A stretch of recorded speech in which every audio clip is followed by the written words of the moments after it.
بسم اللہ الرحمن الرحیم۔ اور بعض ایسے بھی حالات گزرے کہ مسلسل کئی دن تک بھوک کی حالت میں گزر جاتے تھے۔ فضالہ بن عبید رضی اللہ تعالیٰ عنہ سے مروی ہے، سنن ترمذی کی روایت ہے، آپ کہتے ہیں کہ رسول اللہ صلی اللہ علیہ وسلم جب نماز پڑھا رہے ہوتے اور ہم آپ کے پیچھے آپ کی ابتدا میں نماز پڑھ رہے ہوتے تو کئی اصحاب صفہ بھوک کی شدت اور بھوک کے غلبے کی وجہ سے عین حالت نماز کے اندر غش کھا کے گر پڑتے اور بے ہوش ہو جاتے۔ دیہاتوں سے آنے والے لوگ یہ سمجھتے کہ یہ کوئی مجنون ہیں، یہ کوئی پاگل ہیں، حالانکہ وہ کوئی پاگل یا مجنون تو نہیں تھے، وہ تو دراصل بھوک کی شدت اور غلبے کی وجہ سے گر کر بے ہوش ہو جاتے تھے۔ رسول اللہ صلی اللہ علیہ وسلم جب نماز سے فارغ ہوتے تو آپ ان کی طرف متوجہ ہو کر انہیں فرماتے کہ اگر تمہیں معلوم ہو جائے کہ اللہ تعالیٰ نے تمہارے لیے آخرت میں کیسی نعمتیں تیار کر رکھی ہیں تو تم چاہو کہ ہماری بھوک اور بڑھ جائے، ہمارا فاقہ اور مزید لمبا ہو جائے۔ تو آپ نے ملاحظہ فرمایا کہ وہ اصحاب صفہ جو نبی کریم علیہ السلام کی بارگاہ میں رہ کے علم دین سیکھتے تھے اور پھر جن کے ذریعے سے آگے پوری روئے زمین پر علم دین پھیلا، انہوں نے کس قدر محنت کے ساتھ اور کس قدر مشقت کے ساتھ اور کس قدر قربانیوں کے ساتھ انہوں نے علم دین حاصل کیا کہ پہننے کے لیے پورا لباس میسر نہیں، کھانے کے لیے انہیں روٹی عمومی میسر نہ ہوتی اور چند کھجوریں ہی بمشکل میسر آتی تھی جس سے ان کا گزارا ہوتا تھا۔ اور پھر انصاری صحابہ پہ قربان جائیں کہ انہوں نے کس قدر ایثار کا ثبوت دیا کہ ہجرت کر کے آنے والے صحابہ کو انہوں نے ویلکم کہا اور اپنی حیثیت کے مطابق انہیں رہائش بھی پیش کی، اپنی حیثیت کے مطابق انہیں کھانا بھی مہیا کیا۔ تو اس میں ہمارے لیے ترغیب ہے۔ قرآن کہتا ہے کہ صدقات اور خیرات کے زیادہ حقدار وہ فقراء ہیں جو دین کی راہ میں اللہ کے راستے میں اپنی روزی کمانے سے کسب معاش سے روک دیے گئے اور وہ دینی مصروفیات کی وجہ سے زمین میں چل پھر کے مزدوری نہیں کر سکتے، ملازمت نہیں کر سکتے، کاروبار نہیں کر سکتے، اور چونکہ وہ خودداری کی وجہ سے اور زہد کی وجہ سے وہ حرص اور لالچ نہیں کرتے اور لوگوں سے مانگتے نہیں، تو انجان لوگ سمجھتے ہیں کہ یہ کوئی مالدار لوگ ہیں۔ تو فرمایا کہ تم ان کے چہروں کی صورت سے اور ان کی علامت سے انہیں پہچان سکتے ہو، وہ گڑ گڑا کے لوگوں سے سوال نہیں کرتے، لہذا تم جو کچھ خرچ کرو گے اللہ کو سب اس کا علم ہے۔ تو اس آیت مبارکہ کے اندر ہمیں ترغیب دی گئی ہے کہ جو علم دین حاصل کرنے میں مصروف ہیں ہم ان کی ضروریات کو پورا کرنے کے لیے اپنا مال خرچ کریں۔ اور یہ جو احادیث مبارکہ آپ کو بتائی گئی ہیں کہ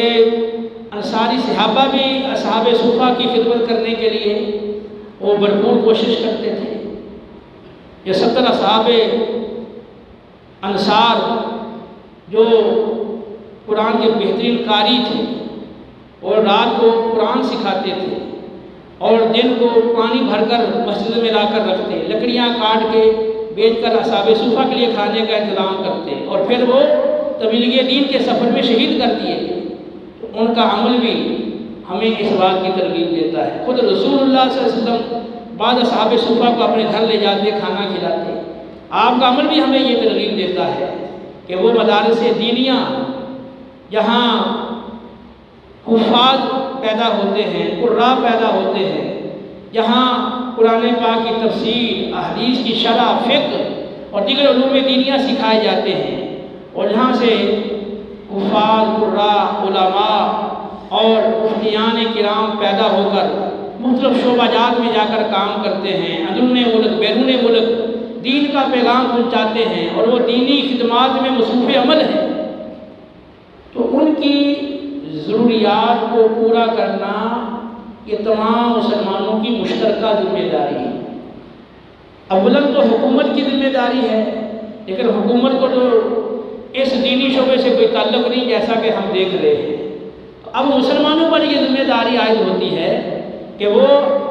دینی مدارس میں جائیں، جہاں واقعی صحیح معنوں میں دین کا کام ہو رہا ہے اور واقعی دین کی تعلیم ہو رہی ہے، وہاں جا کر دیکھیں بجلی کے بل کیسے پورے ہوتے ہیں، وہاں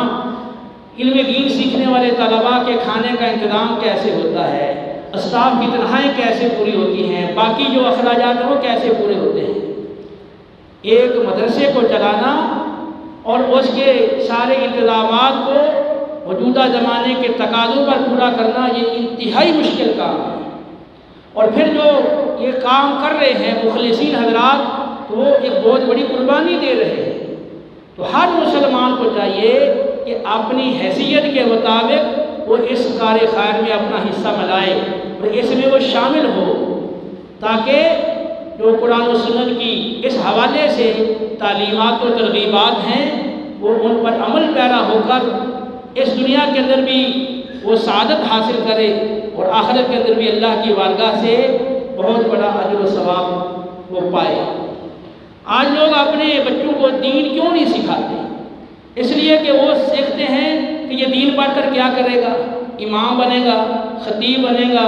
مدرس بنے گا، معلم بنے گا، دین سکھائے گا، تو اس کی تنخواہ کتنی ہوگی